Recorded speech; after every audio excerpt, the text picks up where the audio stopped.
Alright guys, welcome back to another mixing tutorial. Today we're taking a look at my cover of Basic Hate.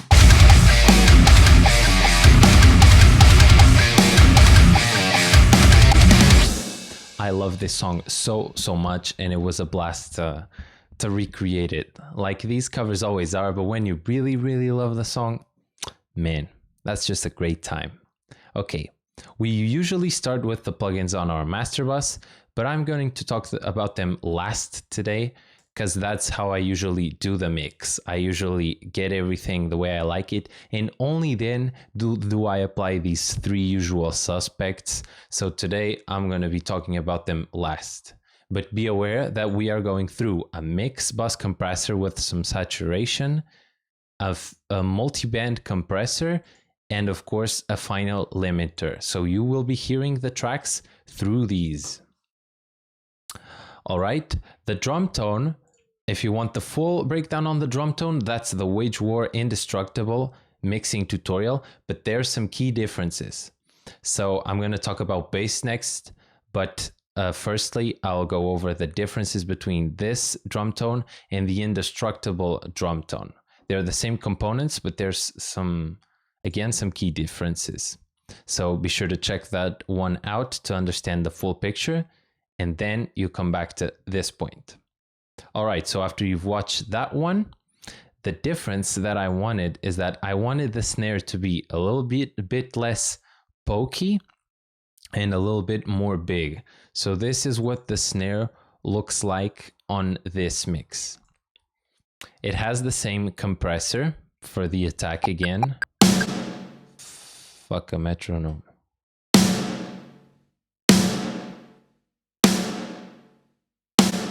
Then it has the same SSL console for the attack and for the boost at 150 to get it fat. There is some extra fat at 110 from R-Bass. And here is the key on making it fat instead of pokey. It's this clipper. Check out how much of the pokiness is being cut. Visually, you can tell this is a huge peak. I am just destroying that peak. Boosting into this wall gives you thickness on the sustain and cuts down on your attack. Because sometimes you can get a snare with too much attack. And to even do that a step further, there is a limiter after. So every snare hit is getting the attack that escapes the clipper further chopped off by a limiter afterwards. And that's basically what turns the snare from a pokey snare into a fat snare. And the attack, this impact isn't even really minimized. It's just that there's that millisecond of snap that can get annoying that I wanted to get rid of in favor of a more sustainy and bigger snare. So that's some consideration on your snare mixing. So there's an important drum consideration here too, even if I don't go over the entirety of the drum tone. Be sure to check out Wage War Indestructible. Let's go to one of my favorite bass tones of all time I have created. Sounds like this.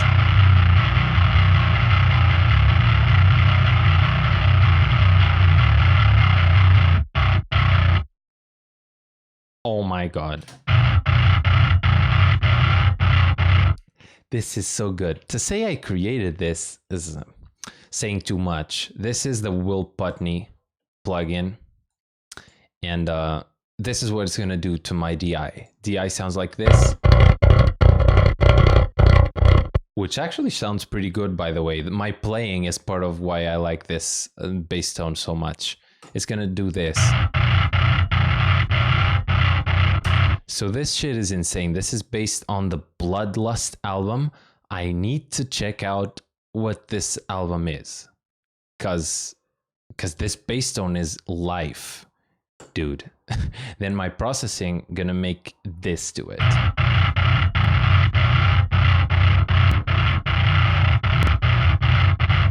very little actually for 4 plugins. So this is all STL Will Putney shining through. Some extra 80 Hertz from R-Bass for that extra thickness to meld with the guitars.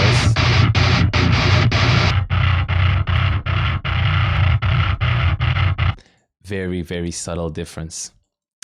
The SSL here to filter subs beneath 40 and high end above 6K and give it a nicer EQ shape, getting rid of honk at 2K and boosting attack at 6.5, as well as further boost at 60 for even more subbiness. Not under 40, but at 60 it sounds good. Let's see before and after. Still subtle though. This EQ, another sub filter at 40 to make sure those are gone and they don't mess with the kick, and the limiter to get rid of, again, too much attack. But this just sounds amazing.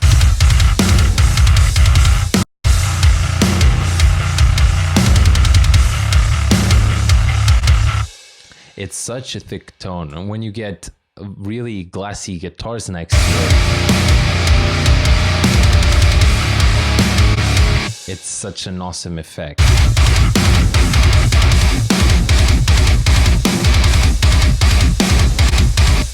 These guitars have some nice low mids to it, but if I mute the bass,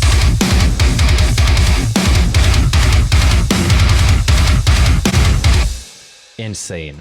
I'm really happy with this. So the guitars are the Will Putney 2. Oops. Okay, here we are. This is what the DI sounds like. Here's a consideration. Affecting the DI before the amplifier with an EQ. Very slight EQ. This is what I'm cutting.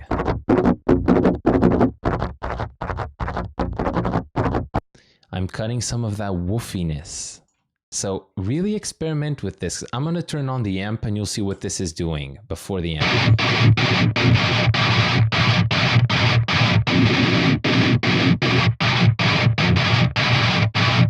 Can you hear how drastic of a difference that makes? This is the after the burial sound. A very, very clean in the low mids DI. Very interesting. Experiment with some EQ before the amplifier. And this is just the Bogner Uberschall simulation on Cab 3.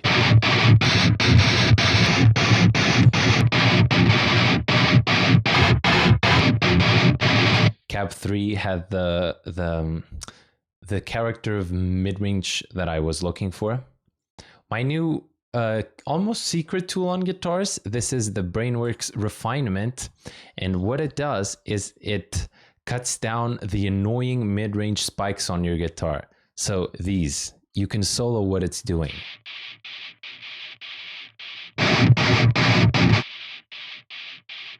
So these frequencies you're hearing, the annoying hissy shit, it just gets rid of it dynamically. So it's better than just going on an EQ and doing something like this, because this is always there, and that only acts when necessary.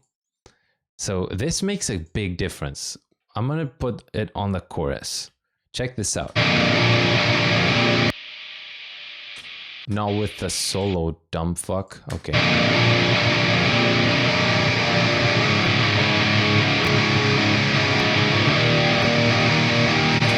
It immediately changes from a mid-rangey, annoying mid-range to a pleasant high mid-range by boosting this little presence thing.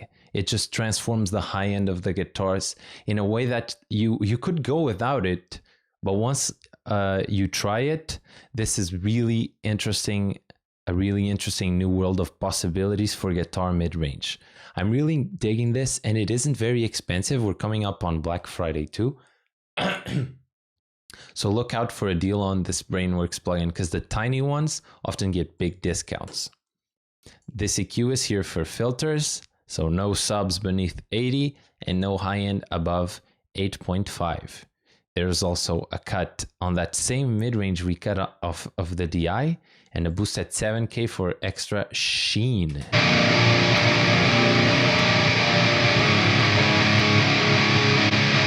Just like the final polish.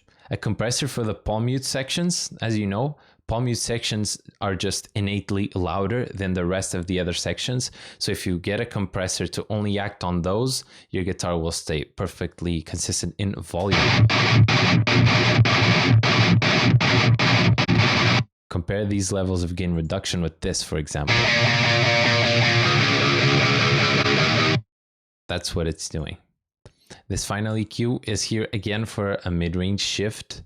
This is getting rid of extra low end, and this is just boosting 5K and cutting 2.2. I thought this was annoying, and I thought this sounded good. See if you agree.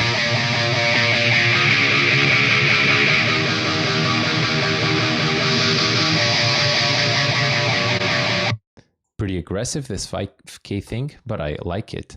Altogether, after the amp, check the difference.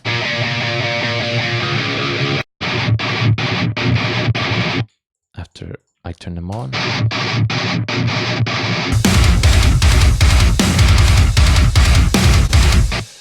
Not subtle. So yeah, the lo-fi thingies. The lo-fi thingies are the Tone Forge Jason Richardson amp on the lo-fi pedal. That's how I get a cool lo-fi sound. Distortion all the way up, everything all the way up, clipping the DI on the way in actually. So there's that same EQ and a clip. This is what the DI sounds like before the amp. It sounds like trash already. Then you put this in. It's just pristine trash. This is the same, I think.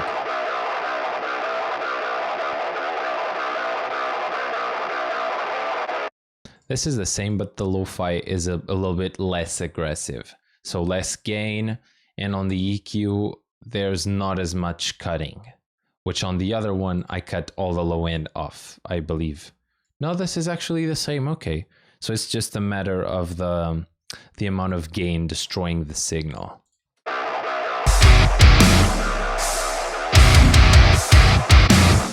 Okay, cool. The little chorus lead sound like this.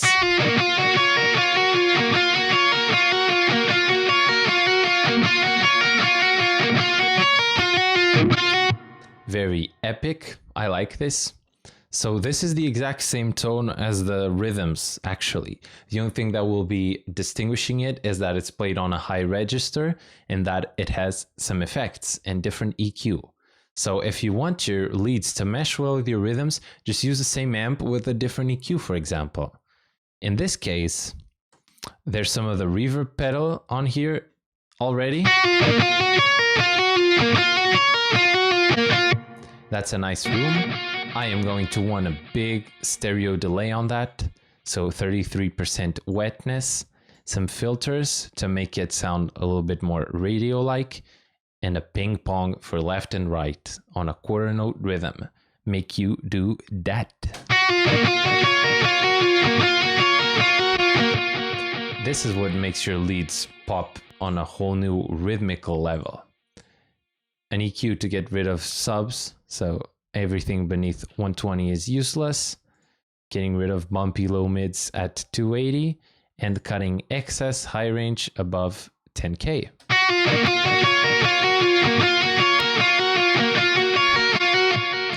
That's just a little bit of cleanup. And the compressor is here to make sure it's volume consistent, because that's what a compressor does. If anything is too loud, it's going to keep it down so that I get a consistent level of volume and the lead always shines above the rhythms or within them.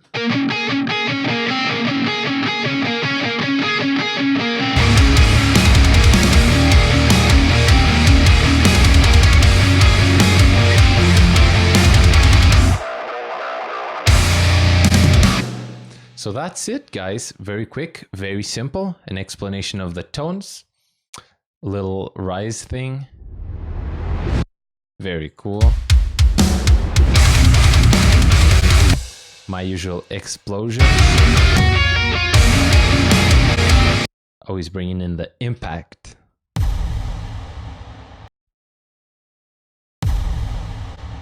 And of course, my homemade bass drops. Where is one? Here.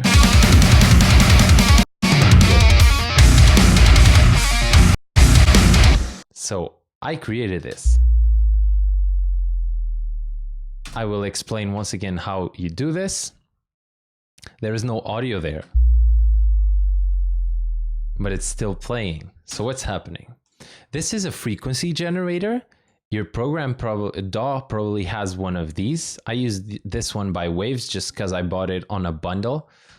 So I might as well get my money's worth. All that it's doing is generating a sine wave at 59 Hertz. That's what I chose here because it's B flat, the key of the song. You don't have to, just pick a frequency. And it's always generating this note, right? But you only want it to play when you want it to play, a bass drop. So that's the volume automation. This little triangle is making sure that volume is infinitely down whenever I don't want it, and then it goes up to play, and then it comes down smoothly.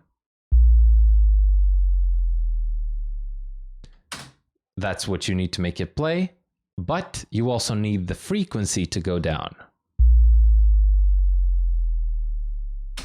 So you automate the frequency as well. Tap it. Oops, not this. Tap it once. Parameter. Last touch frequency. Show track envelope. And here it is. So it's the inverse of the volume, if that makes sense. It's always at 59 Hertz, always generating a B flat. And whenever the volume starts playing, it's gonna go down to 30 Hertz.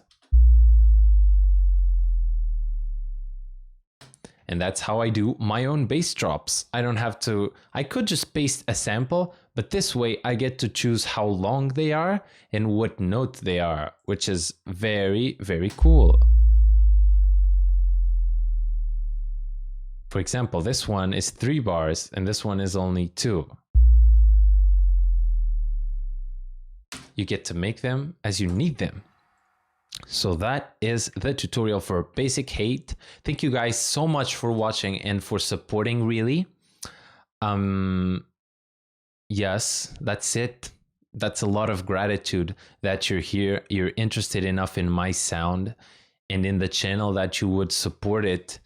And you're actually listening to me talk right now. It really means a lot to me. If you're listening to this, drop a heart on the Patreon post. I love you guys.